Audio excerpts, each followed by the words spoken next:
Welcome back to my podcast, Love and Courageous. I'm your host, Demetris, and today I'll be speaking about Savannah Graziano, the 15-year-old that was shot and killed by law enforcement back in September of 2022.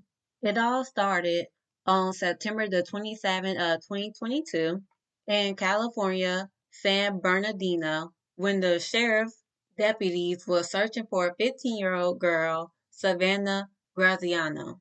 She was abducted by her father, Anthony Graziano, who shot and killed her mother a day before. The California Highway Patrol had issued an Amber Alert about her abduction, and authorities found her mother, whose name is Tracy Martinez, shot to death in the street near her home. Her dad, Anthony Graziano, was the main suspect behind the killing and behind Savannah Graziano's disappearance. Now, his truck was described in the alert. Now, authorities said a day after Savannah Graziano went missing, someone saw her and her father, Anthony Graziano, and called the police. Once the sheriff deputies found Anthony Graziano and 15-year-old Savannah Graziano near a neighborhood of Linwood, they tried to pull him over, but Anthony Graziano started shooting. And this led to a speed chase that lasted for 70 miles, with Anthony Graziano shooting outside the truck with a semi automatic weapon. The speed chase eventually came to an end on the side of a highway in Hesperia of California, just 80 miles east of Los Angeles. When Anthony Graziano tried to drive up a embankment but lost traction. Now, when the car came to a stop near the deputies, Savannah Graziano got out the car and a CHP official was heard on the radio saying, "Girl is out. The girl is out. She's out on the passenger side." Savannah Graziano crouches to the ground, and one officer is giving her commands, telling her to come here. So she decides to walk to the officer. The deputy said, "Come to me, come, come, come, walk, walk, walk." And as she was walking towards the officer, other officers start shooting at her. Now, the CHP dispatcher could be heard saying, "Oh no." And the deputy that was telling Savannah Graziano to come here, he said, "Hey, stop, stop shooting her." Then he continued by saying he's in the car, referring to her father, Anthony Graziano. After he told the people to stop, there were at least four more shots fired. And there's also a video of this on YouTube. Now, however, when they started shooting at Savannah Graziano, they blurred her out. So if anybody decides to watch the video, if you have not yet, you won't really see that part where she shot to death. But deputies then decided to give Savannah medical aid, and she was later taken to the hospital where she was pronounced dead. And her father died on the scene. Now, the sheriff officials had a lot to say. So, the sheriff officials claimed that the sheriff officials claimed that it was unclear whether Savannah was shot by her father or by deputies. And they also said that the deputies did not realize that it was Savannah when she got out the car. Also, the sheriff department said that Savannah was shot by deputies who had a different view of the truck and said that the deputies were at a distance and on a higher elevation than where the truck stopped. And they also continued by saying that the deputies shot at Savannah because they saw a person get out of the truck and walk towards the nearest deputy, and unaware that it was the deputy that was giving Savannah commands. The sheriff department also said that Savannah was wearing tactical gear and helmet when she exited out the car. Now, however, In the footage, you cannot tell what she's wearing, and in my opinion, it did not seem like she was wearing a helmet. But if anybody don't know, tactical gear is what the officers and people in the military wear, like the vest. Now, the sheriff department also suggested that Anthony Graziano was firing at officers, but it's possible that Savannah was also firing at the officers. And they said that this aspect of the incident remains under investigation. They're saying that it's not really clear on who fired at the police officers from inside the vehicle. Deputies also were not wearing body cameras, and sheriff officials refused to release the footage of the shooting for nearly 2 years. But eventually they revealed almost a dozen video files to a independent journalist named Joey Scott, who filed for a request 18 months prior. Now these clips were shared with The Guardian, and in the clips it showed the helicopter footage. And after this footage is seen, it's very clear that Savannah was killed by deputies, but not her father. Now the sheriff department declined to comment.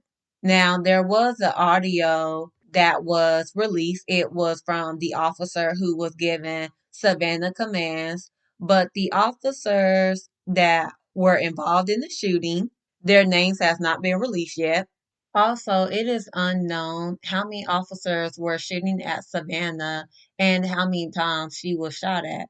Now, Savannah uncle, who is her mother, Tracy Martinez's brother, whose name is CJ Wyatt, had something he wanted to say about the whole situation. He said, I quote, he understood it was confusing and chaotic situation for officers to manage, but that his niece should not have been shot. There needs to be better training so that unarmed people aren't killed. Hopefully, this video can be used for training. Something has to be done differently. She didn't have to die.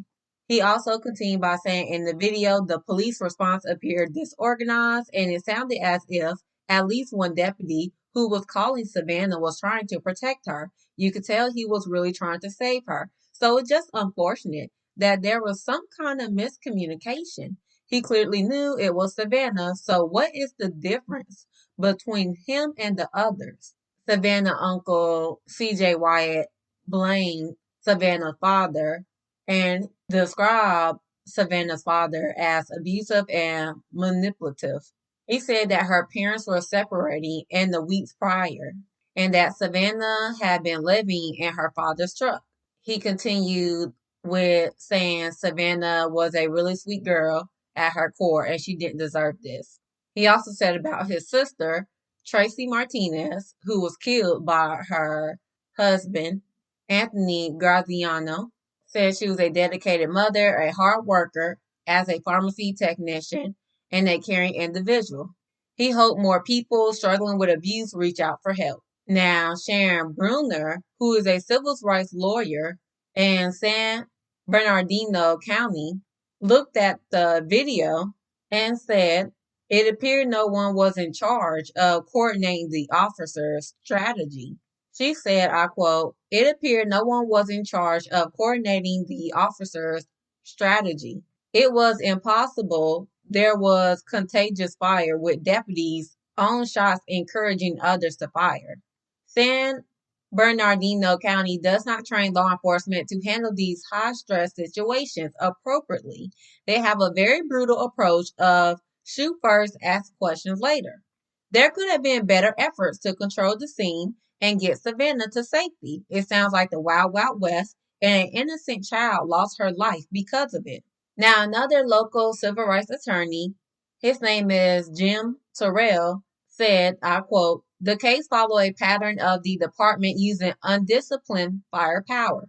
Cover and assessment are replaced with fear, anxiety, and lots of shots fired. Now, the California Department of Justice is investigating the case under a law requiring inquiries into police killings of unarmed people. Now, however, due to the footage, this has caused a lot more outrage by the public because this is not the San Bernardino Police Department first time facing criticism. The same department also faced criticism of killing a young black boy named Ryan Gaynor who had autism. Ryan Gaynor was only 15 years old when he was shot and killed by police officers. On March the 9th, one of his family members called 911 because Ryan was having a mental health episode. A family member said that Ryan Gaynor was damaging stuff and hitting his sister. She also said that he broke a window. Now, this unfolded due to Ryan Gaynor being told that he was not allowed to listen to music on his laptop, and he was told to do his chores. So, in response to that, Ryan Gaynor hit his sister and grabbed a gardening tool out of the yard and used it to break glass on the front door. Now, a family member did call 911, like I said earlier, but eventually Ryan Gaynor did calm down. So a cousin who was at the house called the authorities and told them that the situation was under control. But deputies were already on their way. Now at approximately 4:54 p.m., one deputy arrived at the residence and was confronted by Ryan Gaynor, who had a 5-foot long garden tool with a sharp blade in his hand. Ryan Gaynor then raised the blade of the tool and ran towards the officer, who tried to retreat. The deputy shot Ryan Gaynor after the teen allegedly tried to assault the officer. Now, the deputies did give Ryan Gaynor medical aid before Ryan Gaynor was taken to the hospital when he later passed away due to his injury. Now, there is a body cam video, and in the video that was released by the sheriff's department, it shows an officer walking to the front door before Ryan Gaynor could be seen in the video, holding what authorities said was a frying pan and a gardening tool. Now, the deputy said, "Hey, get back. You're going to get shot." But in another body cam from another deputy shows Ryan Gaynor running up towards the officer while the officer points his gun at Ryan Gaynor and runs away. So in a news conference, the San Bernardino County Sheriff Shannon Dykes said a preliminary investigation determined both deputies fired their weapons and that 3 rounds were fired. Now, in the body cam, after Ryan Gaynor was shot, there were family members. You can hear them. One family member said, "Why you shoot my baby?" While the deputies was telling them to back up. And another family member said, "Why didn't they use a taser instead?" Now, the sheriff of the San Bernardino County, Shannon Dykes, have made a statement and said deputies has responded to the house 5 times in the past, and Ryan Gaynor had previously been taken to a mental health facility. He indicated that there were no force used in prior interactions with Ryan Gaynor. He also continued by saying it is unclear whether the responding deputies knew of prior law enforcement interactions with Ryan Gaynor. He also did not mention Ryan Gaynor's autism diagnosis, but he did hint at Ryan Gaynor mental health history. The sheriff continued by saying there's no reason that law enforcement should be the ones that end up having to get involved in these crises, specifically when we off ramp these individuals to social services that are supposed to be designed to take care of their mental health needs. What we need to really look at is even if we had the best of healthcare, the best psychologists, in that immediate interaction, there are no magic words. We pay law enforcement officers to stop threats and to stop violence. Now, there are other criticisms that the San Bernardino Police Department has faced.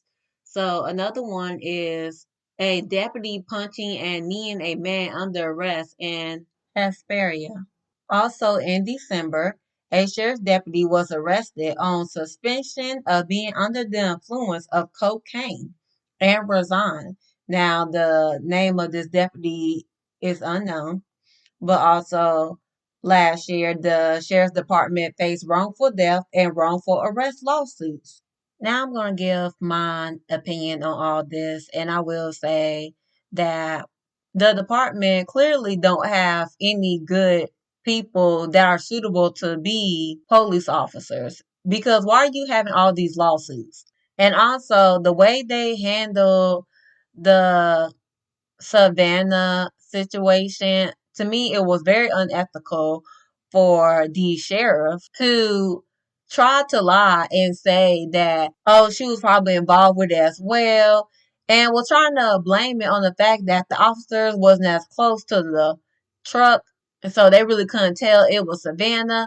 Okay, why are you making a lot of excuses? Like, just own up. Like, y'all were wrong. Because number one, there should have been better communication. There is no reason why those officers just decided to shoot the girl. There is no reason for it. Like, you just shot at her. You didn't even know it was her, but I'm confused on how you didn't realize it was her.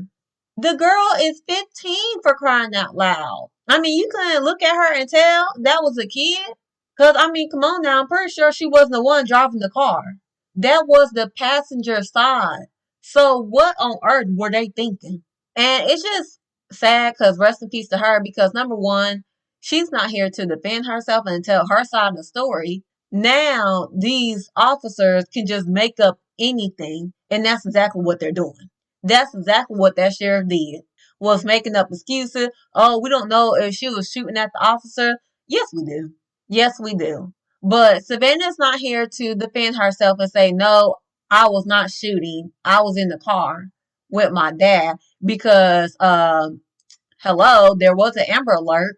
She was abducted by her dad, but now they're trying to make it seem like that she was the one shooting. They're not trying to make her look innocent. And I don't like that because y'all literally did an Amber Alert on her and was saying that she was abducted. The next minute y'all mess up. Now y'all want to say, oh, we don't know if she was the one shooting.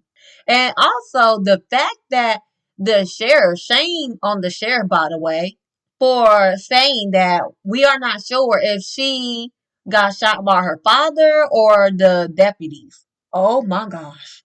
Are you kidding me? I know. Oh my gosh. I know you did not just lie like that. The fact that they try to put it on the dad, first of all, he's not here to defend himself neither. Are you kidding me right now? Like, that is so unethical. The issue that I have with law enforcement is whenever they do wrong, they do not want to acknowledge that. Why do you not want to acknowledge the fact that, okay, you know what, we should have communicated about this? I mean, did the officers not hear the man say, come, come, come, walk to me? Like, did y'all not hear that? And then on top of that, come on now, who do you think was driving the car? It wasn't her. Like, it was just terrible. But the fact that you stood there, though, and said, well, we're not sure if her father shot her or if it was the deputies. Well, once the video was released, well, we know that it wasn't her father. It was the deputy. So you like to make a comment on that, Sheriff? Nope. The sheriff was silent. Why are you silent?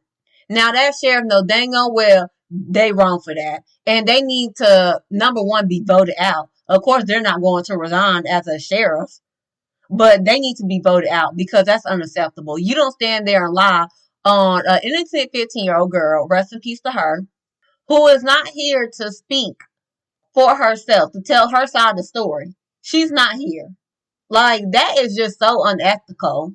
And the fact that they shot a boy that has autism, so therefore, you know the history of it. Why are you standing here? And number one, like, why didn't they call the ambulance? Number one. Like, that's my thing. Y'all should have got the ambulance people over there. The paramedics, that's who you should have gotten. But it's just the fact that how the whole situation was, because they knew, like, it was history.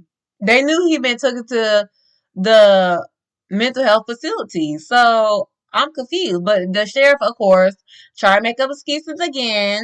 Try to say they did not handle stuff like that. Well, you did in the past. So, I mean, if you did it in the past and you realize that address, you should have just sent the paramedics over there. But also, the cousin did call and say, we got it under control.